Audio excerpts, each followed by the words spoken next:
Majority Leader, thanks so much for joining us tonight at this late hour. How do you react to GACHAGUA's public defense, just literally hours to the debate? The motion of impeachment against the Deputy President, pursuant to Articles 145 and 150 of our Constitution, is before the House tomorrow. And in line with our own standing orders, I'm not at liberty to get into the merits and demerits of the impeachment motion. I will have the opportunity to do that when the motion is before the House. But my quick reaction to what the Deputy President had to say tonight is a very belated public playing to the gallery gimmick. He has simply tried to appeal to the court of public opinion, and of course, as you heard him, to the judiciary through the media. And if you listen carefully, he also tried to appeal to the media to support his sympathy-seeking gimmicks. It is the same gimmicks that you saw him exercise yesterday, unfortunately, in a church in his own compound at the official residence of the Deputy President. And it's the same thing that he has carried on with today. He has refused to address the substantive issues that are on the grounds of impeachment. He has gone into great lengths to try and explain the probate issues of the estate of his late brother. And you can count the number of times he has mentioned his late brother, trying to evoke sympathy from Kenyans and probably try and assuade members of parliament from doing and carrying out their constitutional mandate of oversighting his performance as a public officer. And I want to tell Deputy President RÍGATHî GACHAGUA, we are not on a sympathy seeking mission. We are not in the business of listening to his sympathy evoking gimmicks. We will look at the motion, the grounds as they were, because I have read those grounds. They are credible grounds that we will be able to articulate on the floor of the House tomorrow. As I said, I don't want to really dwell onto the merits and demerits of that. But a lot of untruths have been said also, Smithy. And that is the reason why RÍGATHî GACHAGUA tries to tap onto the media and tell the media, praise the media from one end of the mouth, but also have his staffer quickly run to him and tell him, I have been advised that you do not answer any more questions. This tells you and shows a man who is lying to Kenyans on national TV, but does not want to be held to account, not by members of the parliament who are constitutionally mandated to oversight and hold him to account, not by the members of the Fourth Estate that he claims he has a lot of respect for. If RÍGATHî GACHAGUA had any respect for anybody to hold him to account, he would at least have allowed members of the Fourth Estate to question him. You cannot speak to the nation for 2 hours and then tell them they cannot question you. I believe the journalists who are seated there also had questions lingering in their minds because they could read through the lines. And let me say, when the mover of the motion articulates its points on the floor of the House, Kenyans will be able to see where the truth lies. It is for the first time I hear that our sons who are in their 30s and probably less than 30, who have never borrowed a loan of even 600,000 shillings, all of a sudden, because you're a son of a deputy president, you can access loans of up to 600 million shillings in 2 years, Smithy. But let's get to that when we get to the floor of the House. The trial chamber is in the Senate.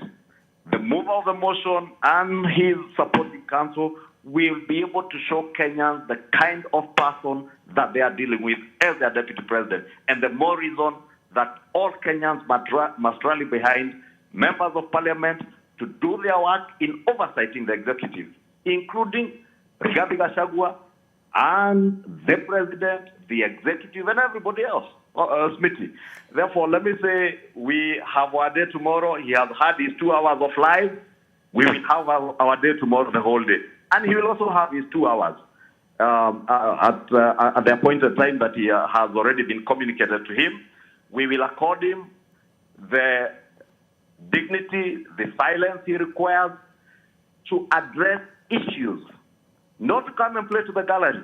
And let me tell him early enough, Parliament is not where to come and evoke sympathy.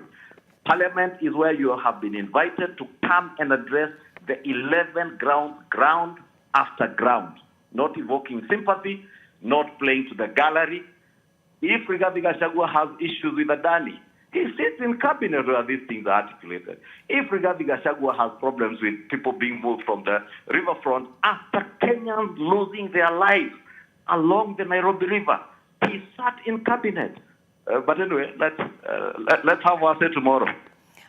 Thank you. We will hold it to you that you have said that he will be accorded dignity and silence that he deserves tomorrow. But the Deputy President also said that the accusations laid against him lack evidence and that they are all very generalized. He accused the mover of the motion of that. What is your response to that? If Deputy President Rigathi Gachagua truly believes that the mover has no evidence, then he has his day tomorrow in the National Assembly. God willing, I want to believe, since we have the numbers to impeach Rigathi Gachagua, he will have his day in the Senate, in the trial chamber, to refute the evidence that will be adduced before the House, before Kenyans, including video evidence, including documentary evidence, and even sworn affidavits and live witnesses who the mover committed when he tabled his motion, that he also be presenting live witnesses. When I hear Rigathi Gachagua, for instance, assert that the KEMSA mosquito net scandal is something that was never involved in. I mean, you just need to listen to the lies in his statement. At the beginning of his statement, he says that when he was elected deputy president, he resigned from companies that he was running, including Crystal Kenya, and handed over those companies, the running of those companies, to his son, directing them to never do business with government. In the same statement, Rigathi Gachagua tells Kenyans that Shobika and Crystal Kenya then tendered in a tender for provision of mosquito nets, a tender that was under the government of Kenya. And you will remember, Kenyans will recall, and let me remind Kenyans if they have forgotten, it took the Global Fund, international donors, to stop that procurement process because the flaws that were involved, because of the fraud that was involved, because of the interference that was involved. And Kenyans that time were asking, who is this who is so powerful that is interfering with tenders and even interfering with the investigative process? Gachagua now is telling you that at the time the tender was advertised, Terry Ramadhano, the CEO Mulwa, who he attempted to interfere with the investigation with, was not the CEO of KEMSA then. I mean, you will see, and Kenyans will see, documentary evidence of screenshots, certified screenshots of phone conversations or phone interactions, text messages from the son of Rigathi Gachagua. These ones were able to borrow 600 million shillings in a span of 2 years, when before they could not borrow even 600,000 shillings. And even phone records of deputy president who says his companies cannot, or companies associated with him cannot do business with government because of conflicts of interest. If that is not evidence, and that's what I'm saying, Rigathi was just trying to preempt by playing to the public gallery, playing to appeal to the courts and the media to side with him, and therefore evoke sympathy. The number of times he referred to his late mother, his late brother, and how hardworking. And I want to agree how I wish Deputy President Rigathi Gachagua would emulate the hard work of his brother and not seek shortcuts in life. All right. The DP also intimated that it is the President, William Ruto, who sanctioned this impeachment. Would you agree? I am the leader of majority, and when the Honorable Mutuse Ekomas approached me to append my signature to the motion, I read the motion myself and I appended my signature after reading that motion. members of parliament do not need the permission of President William Ruto or indeed anybody in the executive to impeach anybody. Members of parliament simply exercise their oversight mandate in accordance with the constitution. It is Deputy President RÍGATHî GACHAGUA who has been appealing to the president, including what he tried to do in church yesterday, belatedly so, to stop a constitutional process spelled out under Articles 145 to 151 of our Constitution. Therefore, we do not need the permission, we do not need the concurrence of President William Ruto. President William Ruto has not appended his signature to either the impeachment motion, nor shall we require him to assent to the motion after it is passed in the House. It is not a bill. I know Deputy President RÍGATHî GACHAGUA was only in the House for 4 years. He may not have had time to understand what kind of things end up with the president for assent, but maybe just to educate him, motions don't even go to the president for assent. It's only bills of parliament that then become statutes that need presidential assent. And therefore, we have not had to refer to the president. If anything, Smithy, I can confirm to you, there were rumors last week, and many members of parliament sent me to tell His Excellency the President that if, in accordance with the rumors, he was convening a parliamentary group meeting to try and stop them from this impeachment process, then he would have to replace the name of RÍGATHî GACHAGUA with the name of William Ruto on that motion. Otherwise, they were going to act and nothing was going to stop them. Not even the sympathy-seeking gimmicks of RÍGATHî GACHAGUA tonight, yesterday, and even if he comes and sheds tears on the floor of parliament tomorrow, nothing can stop this motion other than him being able to convince members of parliament and Kenyans on each of the 11 grounds that have been leveled against him. I heard him say that this was a shareholders' government because there are people who signed agreements. And let me take this opportunity, Smithy, to say it is not true that we did not sign something with President William Ruto, those of us who came from Mount Kenya region. When we settled on RÍGATHî GACHAGUA as Deputy President on Sunday, I think 14th May 2022, it was done for RÍGATHî GACHAGUA. He didn't care about anything and anybody else.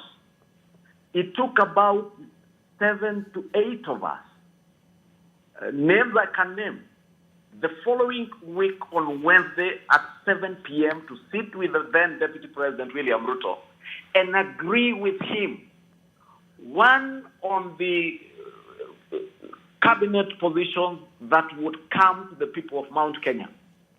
And I want to confirm to the country that indeed President William Ruto agreed with what we had proposed to him and gave us exactly the cabinet docket that we sought. And we sought cabinet docket not to satisfy the ambitions of individuals. If anything, the only name we put on that list for appointment was the name of Professor Kithure Kindiki as Minister for the Interior. All the others, we put dockets that we thought were crucial to the needs and aspirations of the people of the Mount Kenya region. President William Ruto agreed with us. He signed on that document. I am the one who carried the folder that had that document.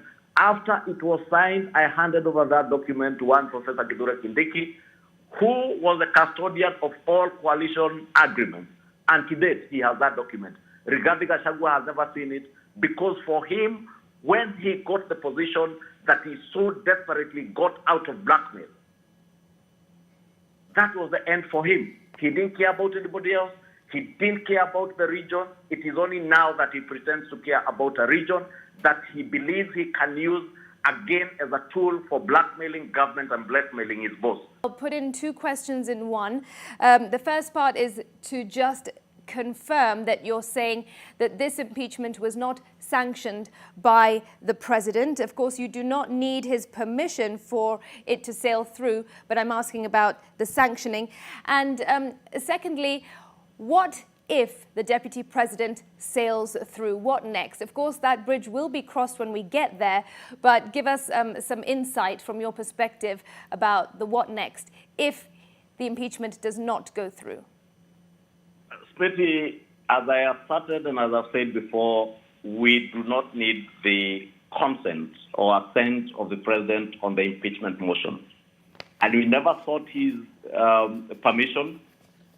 We have not discussed with the President on whether we should go on. And I told you when there were rumors last week that he may call for a parliamentary group meeting. A number of the members of the National Assembly, at least on the Kenya Kwanza coalition side, and quite a number from the opposition, did indicate to me, please tell the President not to attempt to interfere with the workings of Parliament, and we will do our work in accordance with the provisions of our Constitution and oversight his government, including his Deputy President, and even him, we will oversight him. To Smithy, moving on to your second question, I do not see the possibility of this impeachment motion not sailing through. The grounds are solid. The evidence is solid. The Deputy President is just trying to evoke sympathy. We will not vote on emotions. We will not vote on sympathy. We will not vote on other considerations as you would have imagined on ethnic grounds or regionalism or sectarian interests.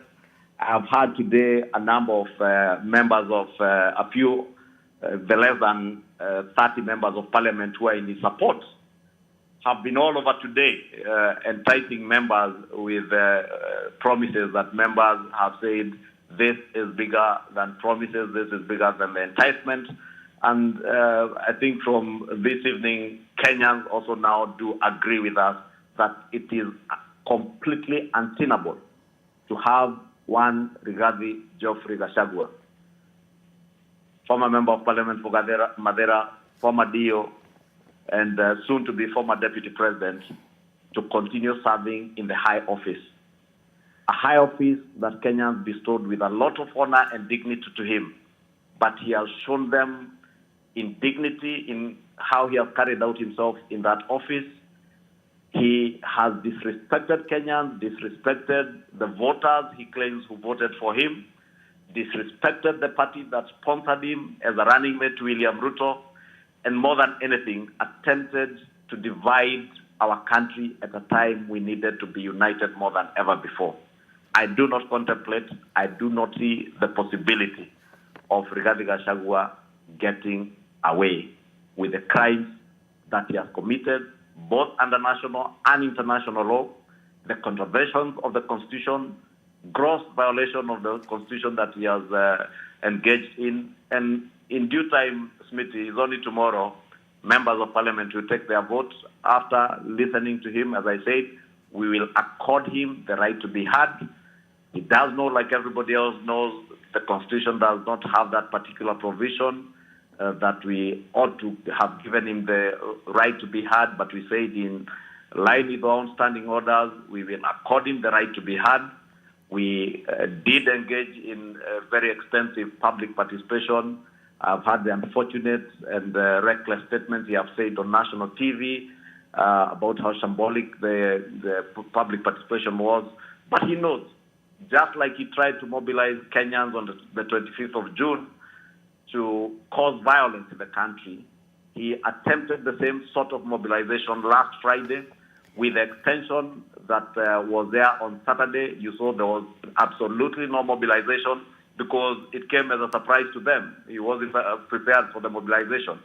And we have indication, I must say this, that a number of elements around him have attempted to incite Kenyans to do things that are not in the best interest of our peace and tranquility tomorrow. I want to beseech him, just like we have accorded him respectfully time to come and be heard.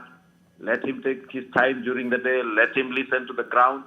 Let him listen to the contributions, and he will have his time to be listened to and to address all the issues that will have been raised on the floor of Parliament tomorrow. Okay, thank you. You have made some remarks there that would warrant a right of reply from him, and perhaps he will use the platform tomorrow to respond to a couple of things that you have raised in your last answer. I won't keep you. It's gone past 11 o'clock, and of course, tomorrow is a long day. But my final question to you would be, if indeed Rigathi Gachagua is impeached, who next? In your opinion, who is best placed to replace him?